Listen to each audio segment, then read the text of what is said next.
சற்று ஓய்வெடுங்கள். அவள் வந்து விட்டாள், அவள் வந்து விட்டாள்.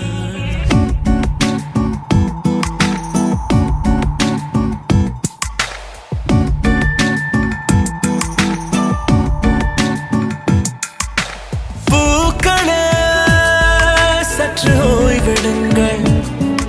அவள் வந்து விட்டாள், அவள் வந்து விட்டாள். ஹே ஐ என்றால் அது அழகு என்றால் அந்த ஐகளின் ஐ அவள் தானா? ஹே ஐ என்றால் அது கடவுள் என்றால் அந்த கடவுளின் துகள் அவள் தானா? ஐயோ என திகைக்கும் ஐ என வியக்கும் ஐகளுக்கெல்லாம் விடுமுறையை அவள் தந்து விட்டாள், அவள் வந்து